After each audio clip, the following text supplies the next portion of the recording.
বুজিলক 2012 চনত ভাৰতৰ প্ৰধানমন্ত্ৰী নৰেন্দ্ৰ মোদী নাছিলে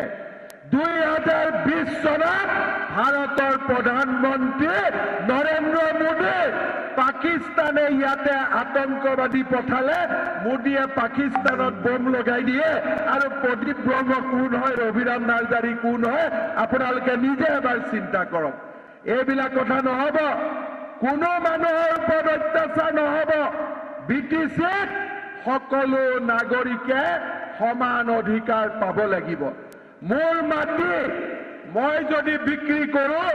মোক বিক্ৰী কৰিব দিব লাগিব মোৰ মাটি মই যদি কিনিব খোজো মোক মাটি কিনিব দিব লাগিব 15 পৰা 30 দিনৰ ভিতৰত এছডিচিয়ে মাটি কিনা বেচা কৰাৰ পাৰমিশন দিবই লাগিব এয়া ভাৰতীয় জনতা পাৰ্টিৰ অংগীকাৰ শ্ৰদ্ধা ৰাইজ আপোনালোকে ভুল নকৰিব আমি আৰু কিমান দিন হেঁচাত থাকিম কিমান দিন আমি অন্যায় অবিচাৰ সহ্য কৰিম আজি বিটিচিত কোনোবাই যদি অন্যায়ৰ বিৰুদ্ধে মাত মাতে তাৰ ওপৰত অত্যাচাৰ কৰা হয় আজি লফিকুলৰ হত্যাকাণ্ডৰ কথা মই প্ৰত্যেকখন মিটিঙতে কৈছো আমাৰ লগত ৰাজনীতি তেওঁ নিমিলিছিল আমি তেওঁৰ সমৰ্থকো নহয় কিন্তু মানুহ মাৰাৰ অধিকাৰ কোনে কাক দিছে মানুহ মাৰাৰ অধিকাৰটো কোনেও কাকো দিয়া নাই আজি ৰাইজ বৃদ্ধ পেঞ্চন অসমত যদি সকলো বুঢ়া মানুহে পাব পাৰে বিধৱা পেঞ্চন যদি সকলো বুঢ়া মানুহে পাব পাৰে মহিলাৰ আত্মসহায়ক গোটে প্ৰত্যেকটো গ্ৰুপে যদি 50,000 কৈ টকা পাব পাৰে আজি অসমত যদি অসমীয়া বড়ো বঙালী সাঁওতালী হিন্দী ভাষী সব মানুহে যদি শান্তিত থাকিব পাৰে বিটিচিত আমি কিয় নোৱাৰো বিটিচিত আমাৰ সমান অধিকাৰ কিয় নাই বিটিচিৰ ৰাইজক দ্বিতীয় শ্ৰেণীৰ নাগৰিক কৰি ৰখাৰ আমি আৰু অনুমতি দিব নোৱাৰো শ্ৰদ্ধা ৰাইজ এই নিৰ্বাচন আপোনালোকৰ নিৰ্বাচন এয়া কোনো পাৰ্টিৰ ইলেকশ্যন নহয় এয়া কোনো দল সংগঠনৰ ইলেকশ্যন নহয় এয়া ৰাজনৈতিক পাৰ্টিৰ ইলেকশ্যন নহয় এয়া আপোনালোকৰ অধিকাৰৰ ইলেকশ্যন মোৰ ছোৱালীৰ বিয়া মাটি এডোখৰ বিক্ৰী কৰিব নোৱাৰো মোৰ ঘৰত খেতি কৰিবৰ কাৰণে 1 বিঘা মাটি কিনিব লাগে মাটি 1 বিঘা কিনিব নোৱাৰো মোৰ নিজৰ ভাষাত মই কথা ক'ব নোৱাৰো মই চাকৰি এটা পঢ়া শুনা কৰি চাকৰি এটা পাব নোৱাৰো হস্পিটালত গলে ডাক্তৰ নাই আজি দতমাত ব্লক অফিস কেতিয়াৰ পৰা হল আজিলৈকে ব্লক অফিসটো চলা নাই আজি আমাৰ ইয়াতে সাব ডিভিজনৰ বাবে ৰাইজে দাবী কৰি আহিছে সাব ডিভিজনৰ কাম কাজ আগবঢ়া নাই আমি কিমান দিন অন্যায় আৰু অবিচাৰ সহ্য কৰি থাকিম আমি কিমান দিন মূৰ তল কৰি জীয়াই থাকিম আপোনালোকে ৰাইজ সিদ্ধান্ত ল'ব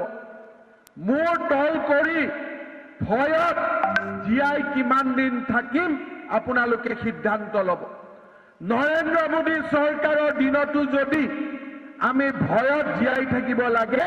তাতকৈ আৰু দুৰ্ভাগ্যজনক কথা একো হ'ব নোৱাৰে সেইবাবে শ্ৰদ্ধাৰ ৰাইজ এইবাৰ ভয় বাদ দিয়ক সব কথা আমি বাদ দিব লাগিব আমাক কোনেও একো কৰিব নোৱাৰে আমি সকলোৱে মিলি কোকৰাঝাৰত বিজেপিৰ চৰকাৰ এখন প্ৰতিষ্ঠা কৰিব লাগিব সেয়া আমাৰ সংকল্প কোনোবাই ক'ব পাৰে যে বিজেপিৰ ইউপিপিএলৰ লগত আছে বিজেপিৰ নৱশৰণীয়াৰ লগত আছে বিজেপিৰ কাৰো লগত নাই দেই বিজেপিৰ অকল আপোনালোকৰ লগত আছে বুজি পালে নে নাই বিজেপিৰ মিত্ৰতা ৰঞ্জিত দাসে কৈছে অকল দতমা ৰাইজৰ লগত আছে কোনো ইউপিপিএল নৱশৰণীয়াৰ লগত বিজেপিৰ মিত্ৰতা নাই আমি কোকৰাঝাৰত বিজেপিৰ চৰকাৰ আমি প্ৰতিষ্ঠা কৰিব লাগিব নৰেন্দ্ৰ মোদীৰ চৰকাৰ আমি প্ৰতিষ্ঠা কৰিব লাগিব শ্ৰদ্ধাৰ ৰাইজ আজি আমি কৈছো যে আমাৰ গাঁৱত ৰাস্তা নাই বিজেপি দলে কৈছে যে প্ৰত্যেকটো সমষ্টিত এবছৰৰ ভিতৰত আমি 100 কিলোমিটাৰকৈ পকী ৰাস্তা আমি নিৰ্মাণ কৰিম। বিজেপি দলে কৈছে ফেন্সাৰ স্কুলৰ প্ৰাদেশিকৰণৰ কাম আমি শিথিলভাৱে বিটিচি অঞ্চলত আমি ৰূপায়ণ কৰিম। বিটিচিয়ে কৈছে, বিজেপি দলে কৈছে মাটি কিনা বেচাৰ অনুমতি 15 দিনৰ ভিতৰত দিব লাগিব। বিজেপিয়ে কৈছে যে যিসমূহ গাঁও বিটিচিৰ পৰা ওলাই যাব খোজে আৰু যিসমূহ গাঁও বিটিচিত সোমাব খোজে, সোমোৱা আৰু ওলোৱা দুইটাৰ অধিকাৰ ৰাইজক দিব লাগিব। আজি আমি কৈছো যে বিটিচিৰ প্ৰত্যেকটো পৰিষদীয় এলেকাত 10 কোটি টকাৰ মূল্যত আমি একোখন ষ্টেডিয়াম নিৰ্মাণ কৰিম। প্ৰত্যেকটো পৰিষদীয় সমষ্টিত আমি একোখনকৈ 30খন বিচনাযুক্ত নতুন চিকিৎসালয় আমি নিৰ্মাণ কৰিম। আজি আমি বিটিচিত ঘোষণা পত্ৰত কৈছো যে বিটিচি অঞ্চলতো অৰুণোদয় অৰুন্ধতীৰ দৰে ৰাজ্য চৰকাৰৰ সুন্দৰ আঁচনিবিলাক সমানভাৱে আমি ৰূপায়ণ কৰিম। আজি মই যোৱা কেইদিনমান আগতে শুনিছিলো গুৱাহাটী ইউনিভাৰ্চিটিৰ এডমিশ্যন ফিজ ফ্ৰী, ডিব্ৰুগড়ত ফ্ৰী, কিন্তু বড়োলেণ্ড ইউনিভাৰ্চিটিত এডমিশ্যনৰ কাৰণে আমি টকা দিব লাগে। আমি কৈছো নহয়, অসমত হাইস্কুলৰ পৰা কলেজলৈ যোনে ল'ৰা ছোৱালী পঢ়িব তেওঁলোকে বিনামূলীয়াকৈ কলেজ আৰু ইউনিভাৰ্চিটিত এডমিশ্যন পাব লাগিব।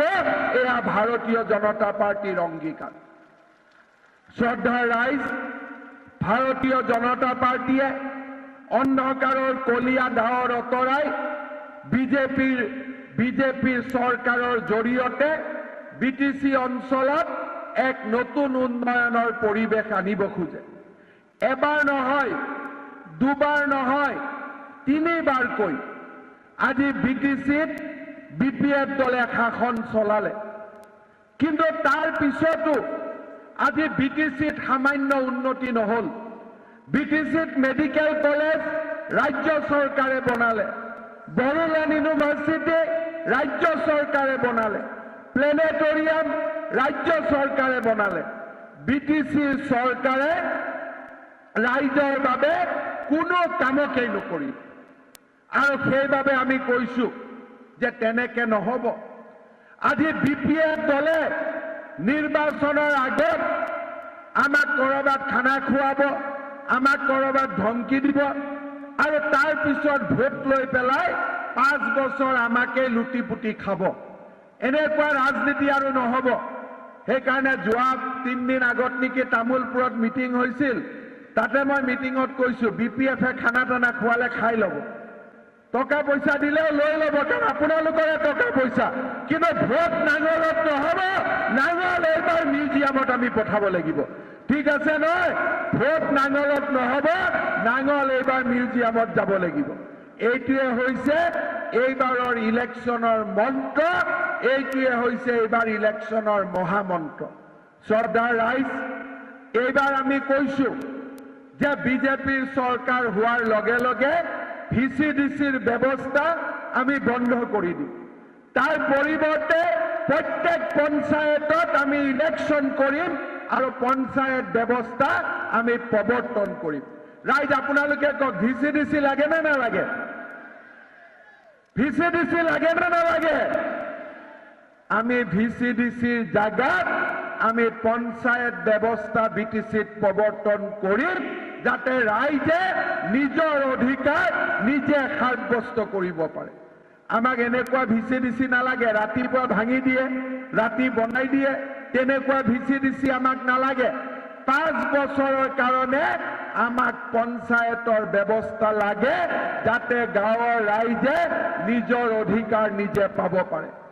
শ্ৰদ্ধাৰ ৰাইজ, আপোনালোকক মই আকৌ এবাৰ কৈছো, ভয় তই কৰাৰ কোনো কথা নাই। হাগ্ৰামা মহিলাৰ সাহসে নাই আমাৰ চকুৰ আগত কথা ক'বৰ কাৰণে। ঠিক আছে নহয়? আমাৰ চকুৰ আগত কথা ক'ব সাহসে নাই, কাৰণ যি দলে বিধৱা পেঞ্চন, বৃদ্ধ পেঞ্চনৰ টকা খায়, তেওঁলোকৰ কোনো নৈতিক অধিকাৰ নাই মানুহৰ ওপৰত অত্যাচাৰ কৰাৰ কাৰণে। সেইকাৰণে ৰাইজ ভয় তই নকৰিব ৰাতি 12টা বজাত 2টা বজাত হলেও বিজেপি আপোনালোকৰ লগত আছে 24 ঘণ্টা 365 দিন বিটিসি বাসী ৰাইজৰ লগত বিজেপি চৰকাৰ থাকিব মই আমাৰ যিসকল দল সংগঠন এই যিমানবোৰ ইয়াত আছে বিটিসিত মই তেওঁলোকক অনুৰোধ কৰিম যোৱা কেইদিনমান আগতে মোক কেইজনমান দল সংগঠনে বিটিসিৰ পৰা লগ কৰিছিল কিবা কথা নৰেন্দ্ৰ মোদীৰ কথা ওলালে বোলে নৰেন্দ্ৰ মোদীক আমাক একবাৰ লগ কৰাই দিয়ক মই শুনি আছো দেই তাৰ পিছত কলে স্যাৰ অহাকালি সৰ্বানন্দ সোণোৱালক লগ পাব পাৰিম নে বোলে পাৰিব তাৰ পিছত লাহেকৈ কলে স্যাৰ চিফ স্যাৰ আহিছিল আপোনালোকে চিন্তা কৰকচোন নৰেন্দ্ৰ মোদী সৰ্বানন্দ সোণোৱাল হাগ্ৰামা মহিলাৰ নাম চিফ আৰু স্যাৰ দুইটাই আপোনালোকে চিন্তা কৰক তেতিয়া মই দল সংগঠনক কলো যে ভাই নৰেন্দ্ৰ মোদীক গোটেই পৃথিৱীয়ে সন্মান কৰে নৰেন্দ্ৰ মোদীৰ নামৰ পিছত স্যাৰ নোলালে সৰ্বানন্দ সোণোৱালৰ নামৰ পিছত স্যাৰ নোলালে আমাৰ দৰে মানুহ বাদেই দিয়ক কিন্তু হাগ্ৰামা মহিলাৰ তাত চিফ আৰু স্যাৰ দুইটাই বোলে এইটো কেনেকুৱা ব্যৱস্থা বোলে স্যাৰ আৰু মইলে বেছি লোভ কৰিব নালাগে গান্ধীৰ পিছত ইমান দৌৰিব নালাগে গান্ধীয়ে শেষ কৰি দিব যদি আসল গান্ধী নহয় নকল গান্ধীৰ পিছত আমি ঘূৰো বুজি পালে নহয় নকল গান্ধী বেয়া বস্তু আসল গান্ধী ঠিক আছে সেইকাৰণে ৰাইজ মই তেওঁলোকক কৈছিলো যে লাও পাতৰ তলত থাকে নৰেন্দ্ৰ মোদী ডাঙৰীয়াই কয় যে আমি ৰাজনীতি কৰা ব্যক্তিসকল ৰাইজৰ আমি সেৱক নৰেন্দ্ৰ মোদী ডাঙৰীয়াই কয় যে মই ৰাইজৰ প্ৰধান সেৱক আৰু আমাৰ হাগ্ৰামা মহিলাৰ ইয়ালে মানুহে কি কয় চিফ আহিছে চিফ এটো কি বস্তু যে দেশৰ প্ৰধানমন্ত্ৰীয়ে ৰাইজৰ সেৱক বিটিসিত কোনবা চিফ থাকিব পাৰে নেকি আপোনালোকে কওকচোন কে বিটিসিখন কে জংগল ৰাজ নেকি যেনেকে Paresh Baruah commander in chief ইয়াতো চিফ এটা কি বস্তু আপোনালোকে চিন্তা কৰকচোন সেইকাৰণে এইবাৰ সবকে লাভ পাতৰ তলত কৰি দিব লাগিব ৰাইজ সব নেতা ইয়াতে ৰাইজৰ তলত থাকিব লাগিব ৰাইজৰ ওপৰত আৰু কোনো থাকিব নোৱাৰে 15 বছৰ ৰাইজৰ ওপৰত থাকিলে এইবাৰ এনেকে ভোট দিব যাতে সকলোৱে নিজৰ কৰ্মফল বুজি পায় সেই দল সংগঠন যি দুটা মোৰ তাত গৈছিলে তেওঁলোকে কলে যে স্যাৰ এইবাৰ ঠিক আছে এইবাৰ আমি তাকে কওঁ নকওঁ মানুহে কিন্তু বিজেপিক ভোট দিবই হয় নহয় বিজেপিক ভোট দিব নে এইবাৰ ৰাইজে গতিকে ৰাইজ সাৱধান হওক সতৰ্ক হওক 3বাৰ টেঙাম খালো আৰু টেঙাম আমি নাখাওঁ ঠিক আছে নহয় মাজে মাজে হাগ্ৰামা মহিলাৰে খং উঠিলে কয় হিমন্ত বিশ্ব শৰ্মাক বিটিসিত সোমাব নিদিওঁ এওঁ এনেকুৱা হৈ গ'ল তেওঁ ভাবি ল'লে বিটিসিখন তেওঁ নিজৰে সম্পত্তি বুলি তেওঁ বলে এখন কি অসম নহয় নেকি এখন কি বিটিসি নহয় নেকি হাগ্ৰামাৰ ঘৰৰ সন্মুখতে আমি জিকাৰ পিছত সকলোৱে মিলি পিকনিক খাম কি কৰে আমি চাই ল'ম হয় নহয় সকলোৱে মিলি পিকনিক খাম এনেকে কয় মই বিটিসিত সোমাব নিদিওঁ আৰে মই শব্দটো বৰ বেয়া কথা তোমাক কোনে অধিকাৰ দিলে ৰাইজে তোমাক ৰাখিব নাইতো ৰাইজেহে সিদ্ধান্ত ল'ব ইয়াত আমিবোৰ গৈ সব মই হৈ গ'ল এনেকুৱা নিয়মটো নাই এনেকুৱা অসমতো কোনেও ক'ব সাহ নকৰে ভাৰততো কোনেও ক'ব সাহ নকৰে ইয়াতে গোটেইখন দুখীয়া ৰাইজৰ ওপৰত অত্যাচাৰ এখন জব কাৰ্ড মানুহে ঘৰত ৰাখিব নোৱাৰে ঘৰৰ কাৰণে টকা দিব লাগে তাৰ পিছতো কয় আমি বিটিসিত সুন্দৰ ৰাজত্ব চলাই আছো এনেকে নচলিব নহয় কেইদিনমান আগতে আমি আহিছিলো চিৰাঙত কিবা এখন ফেষ্টিভেল পাতে কি নাম আছিলে চন্দন ব্ৰহ্মই যে পাতে কি না কিবা বেইজিং ফেষ্টিভেল পাতে দিনতো আহিলো ধুনীয়াকৈ ফেষ্টিভেল দেখিলো পিছত বিজনী ৰাইজে কলে স্যাৰ এখন ফেষ্টিভেলত নাহিব গোটেই ৰাতি মদ আৰু জুৱাৰ কাৰবাৰ হয় বাকি একো নহয় তাই এইবিলাক কথা কিমান সহ্য কৰিব কওকচোন আজি চাকৰিৰ নামত পকেটত লিষ্ট থাকে উলিয়াই দিয়ে লৰাই কিয় কলেজত পঢ়িব লৰাই কিয় ইউনিভাৰ্চিটিত পঢ়িব এনেকে নচলিব আৰু ৰাইজ ভয় তই নকৰিব এইবিলাক দিন আছিল নৰেন্দ্ৰ মোদীৰ দিনত ভয় তই নাই পাকিস্তানে গণ্ডগোল কৰিলে মোদীয়ে ধৰি পাকিস্তানতে বম পেলাই দিয়ে হয় নহয় দিয়ে নে নিদিয়ে আৰু এওঁলোক কোন হয় আপোনালোকে নিজে চিন্তা কৰক হয় নহয় এওঁলোকৰ একো কথা নাই আজি কৈছে বোলে মিটিঙত আহিব বাধা দিছে আৰে বাবা মিটিঙত আহিব বাধা দিলে কি হ'ব ভোট দিওঁতে কোনে বাধা দিব ভোট দিওঁতেতো বাধা দিয়া নহ'ব এইবাৰ উৎপাত সহ্য কৰাটো নহ'ব আৰু পুৰণা কেছবিলাক যদি খোলো কোনো ৰক্ষা নোপোৱা হ'ব সেইকাৰণে প্ৰদীপ ব্ৰহ্ম শুনিলে দেই ইয়াতে মোৰ যদি দুখীয়া মানুহৰ ওপৰত এটাও অত্যাচাৰ হয় পুৰণা কেছে ভূতে খেদাৰ দৰে খেদি থাকিব ৰক্ষা নহ'ব ৰাতিও ভূত দেখিব দিনতো ভূত দেখিব ৰাতিও ভূত ওলাব দিনতো ভূত ওলাব সেইকাৰণে মই এতিয়া কৈ দিছোঁ আৰু কেছ বহুত আগৰ পৰা জিয়া AK-47 ঘৰৰ পৰা ওলাইছে গতিকে কি কেছ লাগিব লাগে এইটো বিজেপিয়ে জানে দুখীয়া মানুহৰ ওপৰত অত্যাচাৰ নহ'ব বিভূতি ভাই ক'ত গ'ল বিভূতি তলত আছে তলৰ পৰা বিভূতি ভাই এজন মানুহৰ ওপৰতো যদি অত্যাচাৰ কৰে এজন মানুহৰ এগেইনষ্টত পুৰণা দুটা কেছ খুলিব বুজি পালানে 1:2 কয় নহয় এটা কিনিলে দুটা ফ্ৰী পায় এজন দুখীয়া মানুহক অত্যাচাৰ কৰিলে দুটা কেছ খুলিব বুজি পালে ৰাইজ আপোনালোকে শুনিছে নাই টিভিত এটা কিনিলে দুটা ফ্ৰী বুলি হয় নহয় গতিকে এইবাৰ এটা যদি দুখীয়া মানুহৰ ওপৰত অত্যাচাৰ কৰে দুটা পুৰণা কেছ খুলিব ঠিক বুজি পালেতো আৰু আমাৰ বিভূতিৰ কথা আপোনালোকে জানেই বহুত বিপদৰ সময়ত কোকৰাঝাৰত বিজেপি দলত তেওঁ নেতৃত্ব দিছে যোৱাবাৰ সংগঠন নাছিলে তথাপিতো 6,000 ৰাইজে তেওঁক আশীৰ্বাদ দিছিলে এইবাৰতো আৰু কথাই নাই সকলোৱে ভোট দিব হয় নহয় এটা দীঘলীয়া হাত চাপৰি বজাই দিয়ক এইফালে অলপ কম বজাইছে অলপ আৰু দীঘলীয়াকৈ বজাই দিয়ক এতিয়া ভাল লাগিছে এইফালে কি ঠাণ্ডা লাগিছে নেকি ঠাণ্ডা লাগিলে 15 বছৰ আৰু টেঙা আম খাব লাগিব ঠিক আছে নহয় গতিকে গৰম লাগি থাকিব লাগিব এইবাৰ গাত গৰমত ভোট দিব লাগিব হয় নহয় এতিয়া ইমান ধুনীয়াকৈ বাইদেউসকলে নাচি আছিলে নাচি ভোট দিব লাগিব যে এবাৰ বিজেপি আনিমেই নৰেন্দ্ৰ মোদীক আনিমেই হয় নহয় পাৰিম নহয় একদম দতমা চিঞৰটো আৰু আমাৰ কিন্তু ট্ৰেক্টৰৰ লগত কোনো লিংক নাই দেই এইটো আগতে কৈ থৈ দিছোঁ বুজি পালেনে নাই আমি অকল পদুম ফুলৰ পাহি ভোট দিম হাঁহি দিলীপ শইকীয়া ডাঙৰীয়া মোক শিকাইছে এইটো মই কৈ আছোঁ পদুম ফুলৰ পাহি এইটো মই ক'ম তাৰপিছত মই ক'ম ভোট দিম আপোনালোকে ক'ব কি হাঁহি সকলোৱে ক'ব দে মই কিন্তু চবকে চাই আছোঁ মোৰ চকু একফালৰ পৰা ঘূৰিব ঠিক আছে পদুম ফুলৰ পাহি ভোট দিম পদুম ফুলৰ পাহি ভোট দিম একদম অকল এইটো শ্লোগান নহয় দেই হাঁহি ভোট দিম কিয় হাঁহি ভোট দিম মনত ক্ৰোধ খং বেদনা 15 বছৰৰ কিন্তু আমি হাঁহি ভোট দিম কাৰণ আমি জানো আমাৰ ভৱিষ্যত পৰিৱৰ্তন হ'ব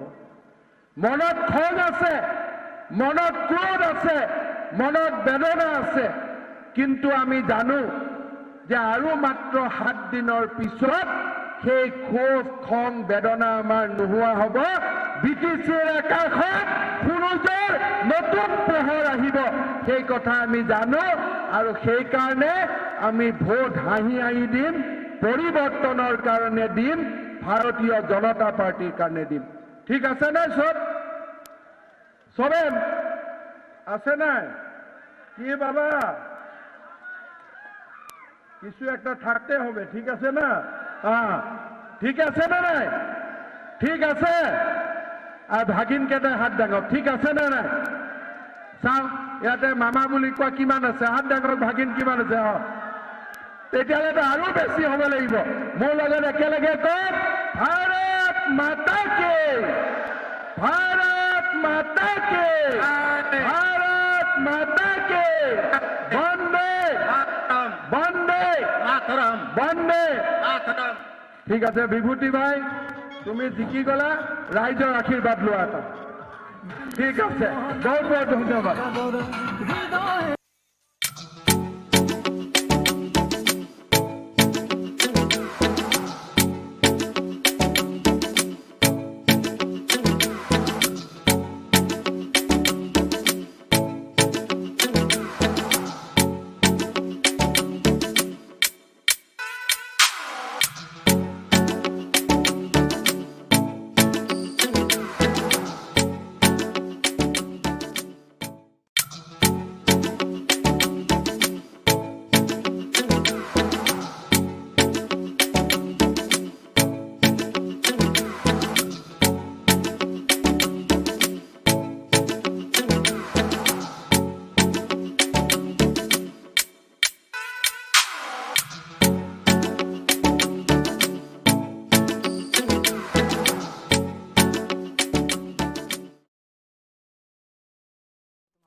Sami Julie BP lapen ang itum jo si lapuson na kenang so lapen kichome sana berta lang iji pulo tangte nang liar ilong kido Carbino Life channel alo subscribe